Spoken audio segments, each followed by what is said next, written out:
ॐ भूर्भुवः स्वः तत्सवितुर्वरेण्यं भर्गो देवस्य धीमहि धियो यो नः प्रचोदयात्। ॐ सद्गुरु चरण कमलेभ्यो नमः। परम पूज्य गुरुदेव परमवंदनीय माता जी के दिव्य संरक्षण में विराजमान ऑनलाइन दैनिक स्वाध्याय के इस कार्यक्रम में आप सभी का बहुत बहुत स्वागत, बहुत बहुत अभिनंदन है। आइए आज के सत्र का शुभारंभ करते हैं। स्वामी अभेदानंद लाटू महाराज की जीवनी कल तक हम लोगों ने जहां तक पढ़ी थी, आज वहीं से प्रारंभ करते हैं। साधना के बारे में ठाकुर ने उन्हें सिखाया था। याग योग में जगे रहना, सोते समय उन्हें पुकारना, काम के बीच उन्हें पकड़ना और सदा उनकी सेवा में लगे रहना। ठाकुर की कृपा से लाटू निद्राजित हो गए थे। 1882 ईस्वी में किसी एक दिन कीर्तन में बहुत श्रम होने के कारण लाटू थक गए और रात में ठाकुर को पंखा झलते हुए नींद से ऊँघने लगे। इस पर ठाकुर ने उनसे पूछा, क्यों रे, तू बता सकता है भगवान सोते हैं या नहीं? लाटू ने उत्तर दिया कि यह जानना उनके लिए संभव नहीं है। तब ठाकुर ने कहा, भगवान को सोने का उपाय नहीं है। वे सारे दिन रात जागते हुए जीव जंतुओं की सेवा करते रहते हैं, तभी तो जीव जंतु निर्भय होकर सो सकते हैं। स्वभाव से ही निद्रालु लाटू एक दिन थककर संध्या को ही सो गए। इसे देखकर ठाकुर ने उन्हें जगाते हुए भविष्य के लिए सावधान कर दिया। ये क्या रे, संध्या के समय कैसा सोना? संध्या को कहां तो भगवान को पुकारेगा, सो तो नहीं, पड़ा पड़ा सो रहा है। ठाकुर की आवाज से लाटू जाग उठे और लज्जित होकर एक कठोर प्रतिज्ञा कर बैठे, मैं फिर कभी ऐसे समय में नहीं सोऊंगा। उन्होंने इस प्रतिज्ञा का आजीवन पालन किया। एक बार वे भीषण निमोनिया से पीड़ित थे, पर संध्या समय होने पर उन्होंने अपनी सेवा में रत स्वामी शारदानंद से सहारा देकर बैठा देने का अनुरोध किया, परंतु रोग की अवस्था तथा चिकित्सक की मनाही का स्मरण करते हुए स्वामी शारदानंद ने उनकी बात पर ध्यान नहीं दिया और दूसरे कार्य के लिए जानने लगे। जाते हुए उन्होंने लाटू महाराज को कहते सुना, तुम लोग यदि मुझे बैठा नहीं दोगे तो मुझे महावीर जी की शरण लेनी पड़ेगी। उस समय स्वामी शारदानंद को इस वाक्य का तात्पर्य नहीं समझ आया। उनके बाहर जाते ही लाटू महाराज महावीर का स्मरण करते हुए अपने ही प्रयास से उठ बैठे। स्वामी शारदानंद ने लौटने पर जब इसका विरोध किया तो उन्होंने उत्तर दिया, मैं यह सब नहीं जानता, ये उनका आदेश है और मुझे उनका आदेश मानकर ही चलना होगा। परंतु यह भी उनकी निद्रा जय की पराकाष्ठा नहीं थी। दक्षिणेश्वर में एक दिन रात्रि के प्रथम प्रहर में उनके निद्राभिभूत हो जाने पर ठाकुर ने उनकी भर्त्सना की थी। इससे लाटू ने अपने मन को खूब धिक्कारते हुए उसी रात से निद्रा के विरोध में ठीक ठीक युद्ध छेड़ दिया। इसके बाद से वे प्रायः संपूर्ण रात ध्यान धारणा में बिताते और दिन में थोड़ा बहुत विश्राम कर लेते। हृदय की अभिलाषा कई बार बाहर की छोटी चीजों के सहारे अभिव्यक्त हुआ करती है। 1884 ईस्वी में एक दिन लाटू अपने समवयस्कों के साथ गोलोक धाम खेल रहे थे। सौभाग्यवश पहली ही चाल में सातों चित्त पड़ी और उनकी गोटी बिल्कुल गोलोक धाम में पहुंच गई। इस पर उनके आनंद का ठिकाना न रहा। इसी समय ठाकुर भी वहां आ पहुंचे और मुक्तिकामी लाटू के अंतर की अभिलाषा इस प्रकार एक साधारण से खेल के माध्यम से व्यक्त होते देखकर वे भी आनंदित हुए। ठाकुर के सानिध्य में लाटू को एक लाभ तो ये हुआ कि वे उनके साथ कलकत्ते के अनेक शिक्षित व्यक्तियों के घरों में जाते हुए समाज की संस्कृति से सुपरिचित हो गए और इस प्रकार स्कूली विद्या के न होते हुए भी सभी विषयों में उनकी बुद्धि परिपक्व हो गई। लाटू बड़े ही सरल थे। अपनी दुर्बलता की बातें वे निसंकोच ठाकुर से कह दिया करते थे, क्योंकि उन्हें ज्ञात था कि इन सर्वज्ञ पुरुष से कुछ भी छिपा नहीं रह सकता। ठाकुर भी अपने इस सरल शिष्य को सरल पथ से ही ले जा रहे थे। जीव प्रकृति के संस्कार साधक को आसानी से नहीं छोड़ते। एक दिन लाटू के अंतर में आसक्ति की अग्नि इतने प्रबल रूप में दहक उठी कि नाम जप में बिल्कुल असमर्थ होकर उन्होंने ठाकुर की शरण ली। ठाकुर ने सब सुनकर कहा, वह तो आता जाता रहेगा, पर नाम को न छोड़ना। ठाकुर के उपदेश की सहायता से वे अपने मन पर विजय प्राप्त करने में समर्थ हुए थे। ठाकुर के श्रीमुख से भिक्षा की प्रशंसा सुनकर लाटू बीच बीच में भिक्षाटन के लिए बाहर जाया करते थे। एक बार स्थान महात्म्य के बारे में सुनकर उन्हें तीर्थ दर्शन की भी इच्छा हुई। ठाकुर ने उनके मन का भाव समझते हुए कहा, यहाँ का प्रसादी अन्न छोड़कर कहाँ जाएगा? यदि कहीं जाना ही हो तो कलकत्ते में राम के घर हो आ। लाटू कलकत्ता गए, परंतु ठाकुर को छोड़कर वहां अधिक दिन नहीं रह सके। शीघ्र ही वे लौट आए, परंतु इसके बाद लाटू की परीक्षा लेने तथा उनके मन को और भी अधिक अंतर्मुख बनाने के उद्देश्य से ठाकुर उन्हें मानो कुछ दूर दूर रखने लगे। इस दुख से लाटू के हृदय में तीव्र वेदना होने लगी। अंत में माता जी की शरण लेने पर उन्होंने सांत्वना मिली और ठाकुर ने भी उन्हें पहले की ही तरह पुनः स्वीकार कर लिया। लाटू में कई बातें बड़ी विचित्र थी, पर ठाकुर उन्हें स्नेह की दृष्टि से ही देखते थे। दक्षिणेश्वर निवास काल में प्रातः काल नींद खुलने पर लाटू सर्वप्रथम ठाकुर का दर्शन करते थे।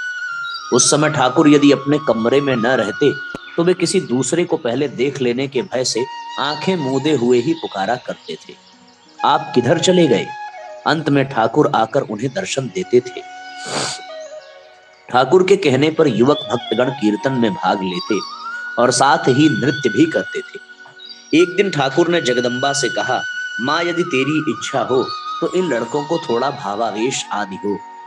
इसके बाद ही विष्णु मंदिर में कीर्तन के समय लाटू भावावेश में ऐसा हुंकार करने लगे कि सारा मंदिर प्रतिध्वनि से भर गया। एक दिन श्री राम कृष्ण के कमरे में कीर्तन खूब जमा था। कीर्तन के बाद खोका महाराज ने उनसे पूछा, आज जो कीर्तन हुआ उसमें किसको ठीक ठीक भावावेश हुआ था? ठाकुर ने थोड़ा सोचकर कहा, आज लाटू को ही ठीक ठीक भावावेश हुआ, बाकी सबको थोड़ा थोड़ा हुआ था। परंतु ठाकुर को अति कहीं भी पसंद नहीं था। अतः एक दिन उन्होंने लाटू को सावधान कर दिया, अरे ज्यादा नाचना कूदना अच्छा नहीं, उससे कभी कभी भाव भंग हो जाता है। भाव को गुप्त न रख सकने से वह अंतर्मुखी नहीं होना चाहता।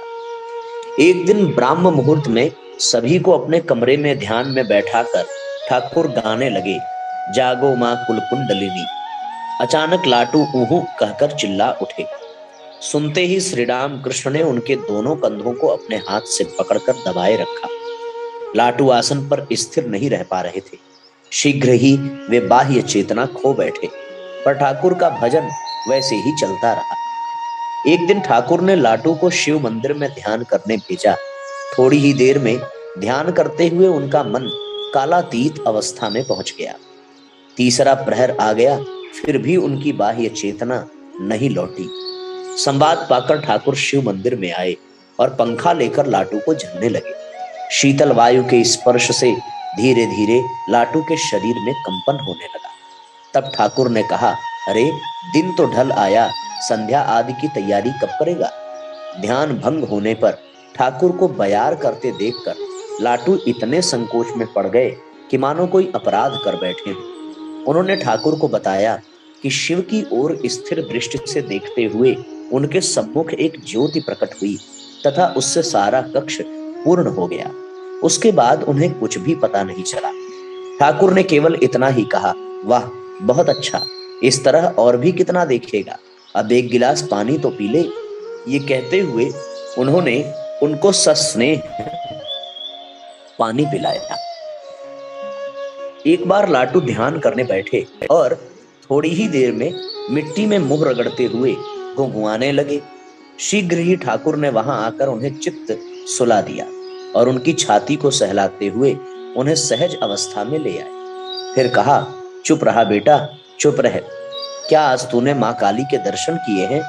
एक और दिन गहरी रात को ठाकुर ने अपने त्यागी संतानों को जगाया और ध्यान करने को अलग अलग स्थानों में भेज दिया। तदनुसार लाटू ने बेलतला में ध्यान किया। ध्यान करके वे जब लौटे तो ठाकुर ने कहा, आज लाटू का पुनर्जन्म हुआ है। एक बार लाटू पंचवटी में ध्यान मग्न थे। ठाकुर ने विष्णु मंदिर के पुरोहित द्वारा उन्हें बुला भेजा, परंतु लाटू निश्चल बैठे रहे।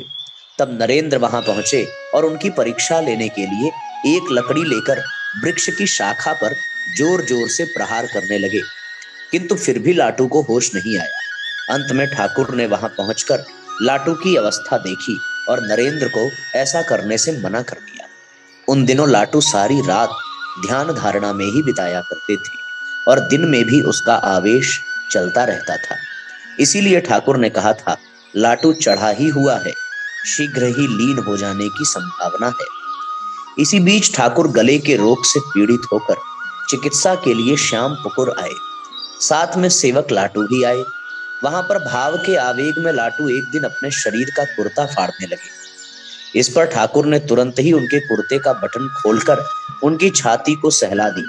धीरे धीरे लाटू का भाव शांत हुआ, परंतु इस प्रकार के भावावेश होते रहने पर भी लाटू सर्वदा ठाकुर की सेवा में तत्पर रहा करते थे। उसमें कभी ढिलाई नहीं होती थी। उन्होंने बाद में कहा, उनकी सेवा ही तो तुम्हारी उपासना है। हम लोगों के लिए क्या कोई दूसरी भी उपासना है? वैसे किस प्रकार श्वास छोड़ना चाहिए, किस ओर मुख करना चाहिए, कितने बार मंत्र जपना चाहिए, ये सभी बातें ठाकुर उन लोगों को सिखाया करते थे। फिर भी लाटू जानते थे कि असली उपासना तो उनकी सेवा ही है। इसके बाद काशीपुर का अध्याय शुरू होता है।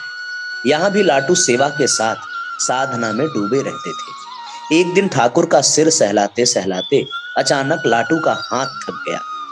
देह स्थिर हो गई और नेत्र स्पंदन रहित। 2-4 बार पुकारने या शरीर पर हाथ रखने पर भी कोई उत्तर नहीं मिला। बाद में इस घटना के प्रसंग में लाटू महाराज ने कहा था, एक दिन काशीपुर में मैं उनके सिर को सहला रहा था। उस समय मेरे सामने वह जगत खुलकर प्रकट हो गया। उस जगत में जो कुछ दिखा उसे आंखें धारण न कर सकी, जो स्वाद मिला उसे जीभ चख न सकी। ठाकुर के देह त्याग के पश्चात माता जी की वृंदावन यात्रा के समय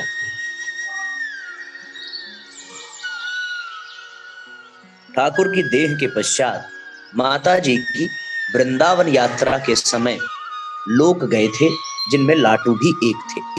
वृंदावन वास में लाटू के भोजन आदि का कोई ठिकाना नहीं रहता था। कभी कभी तो अपनी रोटी बंदर को देकर पुनः मां से रोटी के लिए हट करते थे। उन्हीं दिनों उन्होंने सभी के अनजाने कुछ दिन तक यमुना किनारे तपस्या की थी। अंत में 1887 ईस्वी के प्रथम भाग में रामचंद्र दत्त की एक कन्या का आग में जलकर देहांत हो जाने का समाचार पाकर माताजी ने लाटू को कलकत्ता भेज दिया। कलकत्ता पहुंचकर लाटू 2-4 दिन दत्त परिवार में रहे और फिर वराहनगर मठ चले आए। वहां सन्यास ग्रहण करने के बाद उनका नाम अद्भुतानंद हुआ।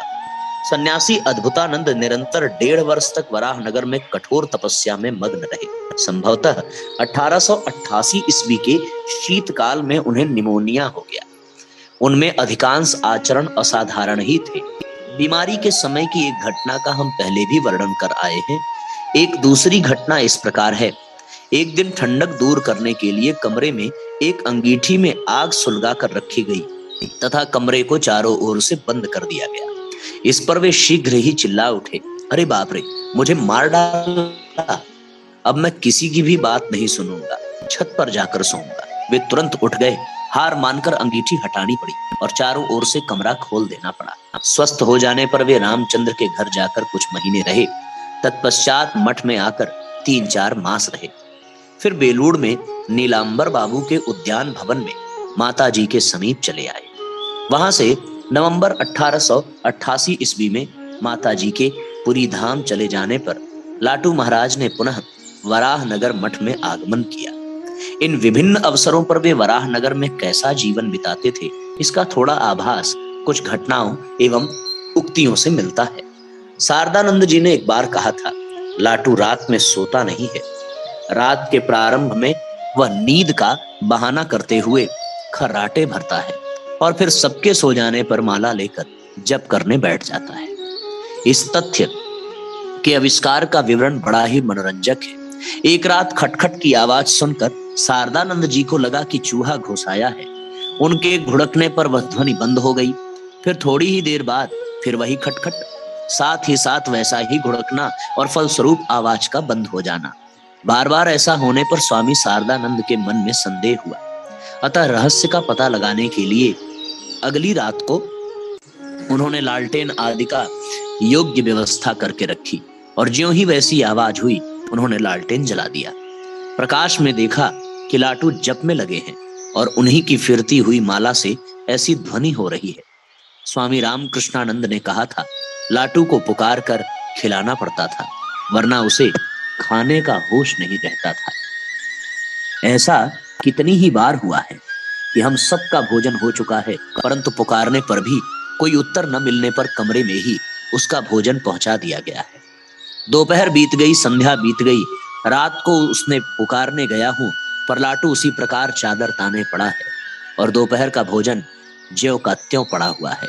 बहुत टेर पुकार हल्ला गुल्ला करके तब कहीं उससे खिलाया जाता था। 1892 ईस्वी में मठ आलम बाजार को स्थानांतरित हुआ, परंतु यहाँ लाटू महाराज नियमित रूप से कभी नहीं रहे, केवल बीच बीच में आया करते थे। आलम बाजार की एक घटना से ठाकुर के प्रति उनकी अनन्य भक्ति तथा गलती दिखा देने पर उसे बिना द्विधा के स्वीकार कर लेने की प्रवृत्ति का प्रमाण मिलता है। 1893 ईस्वी में एक दिन स्वामी अभेदानंद द्वारा रचित स्तोत्र का पाठ हो रहा था, जिसका प्रारंभ का श्लोक था, निरंजनम नित्यम अनंत रूपम भक्तानुकंपा धृत विग्रहम वै ईशावतारम परमेशमिड्यम तम राम कृष्णम शिरसा नमामि। ईशावताराम शब्द सुनकर लाटू महाराज ने सोचा कि ठाकुर को ईसा मसीह का अवतार कहा गया है। अतः उन्होंने स्वामी शारदानंद जी से कहा, ऐसा दिखाई देता है कि तुम लोग इसी बीच उन्हें भूल गए, ईसा की पूजा करने लगे हो। तब स्वामी अभेदानंद ने उन्हें इसका ठीक ठीक अर्थ समझाया। गुणग्राही लाटू महाराज तब से भक्तों के बीच उस स्तोत्र का प्रचार करने लगे। आलम बाजार में उनकी कठोर साधना का एक उदाहरण स्वामी शुद्धानंद ने दिया है। उस दिन हम लोग पहली बार आलम बाजार मठ गए थे। देखा कि एक व्यक्ति सीधे तने हुए खाट पर पड़े हैं और दूसरे दो लोग उन्हें पकड़कर खींचातानी कर रहे हैं। बहुत दिनों के बाद जब उनसे पूछा कि उनके इस प्रकार लेटे रहने तथा दूसरों के खींचातानी करने का कारण क्या था, तो उन्होंने बतलाया, सोचा था कि अब भोजन न करूंगा, अन्न त्याग दूंगा, इसीलिए पड़ा था। 1892 ईस्वी से 1897 ईस्वी तक लाटू महाराज का यथार्थ निवास स्थान गंगा तट ही था। इन कुछ वर्षों का इतिहास संक्षिप्त रूप से वर्णित करना हो तो गिरीश बाबू के शब्दों में इस प्रकार कहा जा सकता है, गीता का साधु देखना हो तो लाटू को देखो। लाटू तब स्थित प्रज्ञ अवस्था में थे। जगत में किसी के भी साथ कोई संबंध नहीं था, किसी भी विषय में राग द्वेष नहीं था, किसी चीज के लिए लोभ मोह नहीं था। उनके मुख से न तो अभिशाप निकलता और न आशीर्वाद ही उच्चारित होता। उन दिनों मन को दूसरे ही जगत में रखकर वे केवल पूर्व संस्कार वश लौकिक आचार व्यवहार तथा आहार विहार आदि कर लेते थे। इस समय कई वर्ष तक स्वामी अद्भुतानंद प्रायः भिक्षा में प्राप्त पैसों से मुरमुरे या चना खरीदकर उसी से सारे दिन की भूख मिटा देते थे।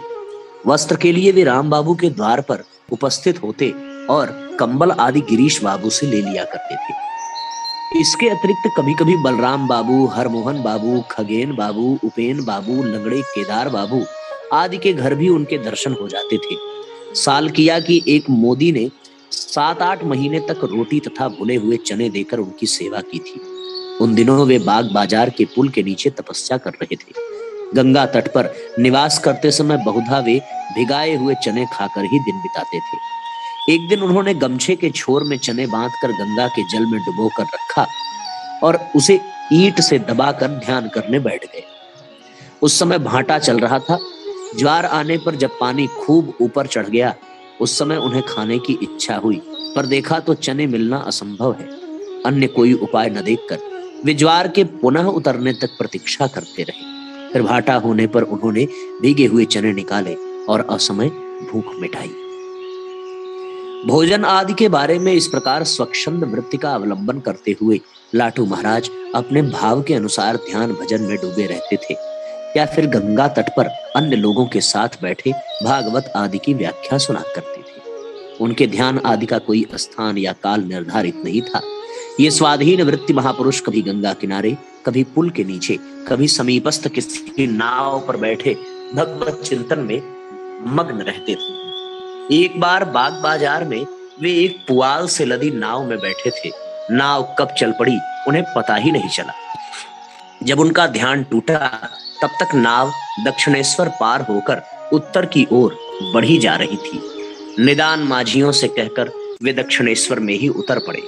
गंगा तट पर निवास करते समय कुछ दिन दोपहर में वे शमशानेश्वर घाट के बगल में बैठे रहते थे तथा प्रसन्न कुमार ठाकुर के घाट पर रात बिताते थे। फिर मध्य रात्रि में द्वार मंडप की छत पर चढ़कर जप ध्यान में तल्लीन हो जाते थे। वर्षा होने पर वे घाट के किनारे वाली मालगाड़ी में चढ़ जाते थे। एक रात वे इसी प्रकार गाड़ी में बैठे हुए थे। इसी बीच इंजन ने कब आकर गाड़ी को खींचना शुरू किया उन्हें बिल्कुल ही पता नहीं चला। दूसरे दिन उन्होंने पाया कि कई कूली आकर उनसे उतरने के लिए कह रहे हैं। पूछने पर मालूम हुआ कि गाड़ी तब चितपुर पहुंच चुकी है। इसके बाद वर्षा होने पर भी वे गाड़ी में नहीं बैठते थे। द्वार मंडप की छत से उतरकर उसी के एक कोने में बैठे रहते थे। स्वामी अद्भुतानंद का यह अंतर्मुखी भाव कम से कम 2.5 वर्ष तक निरंतर बना रहा। इसके बाद 1895 ईस्वी में किसी समय वे पुरी और भुवनेश्वर गए थे। पुरी में जगन्नाथ देव के सामने खड़े होकर वे प्रार्थना करते थे, आपका जो रूप देखकर महाप्रभु के नेत्रों में से जल की धारा बह चलती थी, दया करके मुझे भी एक बार अपना वही रूप दिखाइए। जगन्नाथ जी ने उनकी उस प्रार्थना को पूर्ण किया था। बाद में पुरी लौटते समय उन्होंने जगन्नाथ जी से 2 वर मांगे थे, मुझे ज्यादा घूमना फिरना न पड़े और जो कुछ खाऊं पच जाए। द्वितीय वर मांगने का कारण बताते हुए उन्होंने बाद में स्वयं ही कहा था, जानते ही हो कि भिक्षा में कब क्या मिले इसका कोई भरोसा तो है नहीं, अतः पाचन शक्ति ठीक न रहने पर स्वास्थ्य टूट जाता है। स्वास्थ्य बिगड़ जाने पर साधन भजन में मन नहीं लगता। दक्षिणेश्वर में ठाकुर के पास लाटू जैसे एक सरल बालक थे, वैसे ही परिपक्व अवस्था में भी श्री क्षेत्र में जगन्नाथ के सम्मुख वे वैसे ही सरल बालक थे। 1895 से 97 ईस्वी तक उपेंद्र मुखोपाध्याय द्वारा प्राप्त पैसे से वे पूड़ी और आलू की सब्जी लेकर खाया करते थे, परंतु अनुरोध किए जाने पर भी मुखोपाध्याय के घर में भोजन नहीं करते थे। 1896 ईस्वी में वे लगातार 8 महीने तक प्रसन्न कुमार ठाकुर के घाट पर दिखाई पड़ते थे। वहां वे चुपचाप बैठे पाठ आदि सुना करते थे। इसके बाद वे बलराम बाबू के घर चले आए। वहां जाने में पहले तो वे अनिच्छुक थे, क्योंकि नियमबद्ध जीवन उनके लिए कष्टदायक था, परंतु घर के मालिक ने जब उनसे निवेदन किया कि उनकी स्वाधीनता में कोई बाधा नहीं होगी, तब वे सहमत हुए। लाटू महाराज की विचारधारा तथा जीवन पद्धति के साथ स्वामी जी की भावधारा एवं कार्य प्रणाली में बहुत अधिक अंतर था। 1897 ईस्वी में जब स्वामी जी अमेरिका से लौट आए तो पशुपति बाबू के मकान पर उनका अभिनंदन करने हेतु तो सभी लोग उपस्थित हुए, परंतु लाटू महाराज का कहीं पता न था। वे सोच रहे थे, उस देश में साहब और मेम लोगों के साथ रहने के बाद नरेन को भला मेरी कहाँ याद होगी। परंतु नरेन को ठीक याद थी, अतः उन्हें ढूंढ निकाला और कहा, तू मेरा वही लाटू भाई है और मैं तेरा वही नरेन भाई हूँ। इससे लाटू महाराज का क्षोभ ऊपर से तो मिट गया, पर स्वामी जी का आचार व्यवहार तथा मिशन की स्थापना आदि देखकर उनका संदेह पुनः सिर उठाने लगा और एक दिन तो वे बोल भी पड़े, भाई इतना सब झंझट क्यों खड़ा कर रहे हो, इससे ध्यान धारणा सब चौपट जो हो जाएगी। इस पर स्वामी जी ने जो युक्ति दिखाई उससे उस दिन लाटू महाराज आश्वस्त तो हो गए, फिर भी स्वामी जी के इस प्रकार के कार्य उनके लिए पूर्ववत दुर्बोध्य ही बने रहे तथा उनके जीवन में द्वंद्व की सृष्टि करने लगे। मठ में आकर स्वामी जी ने नियम बनाया कि प्रतिदिन प्रातः काल घंटा बजते ही सबको उठ जाना होगा। शीघ्र ही एक दिन देखा गया कि मनमौजी लाटू महाराज धोती गमछा लिए मठ से चले जा रहे हैं। स्वामी जी ने पूछा, कहाँ जा रहे हो? लाटू बोले, कलकत्ता। क्यों, तुम इस देश से आए हो, कितने नए नए नियम कानून बना रहे हो। मैं उन सब का पालन नहीं कर सकूंगा। मेरा मन अभी तक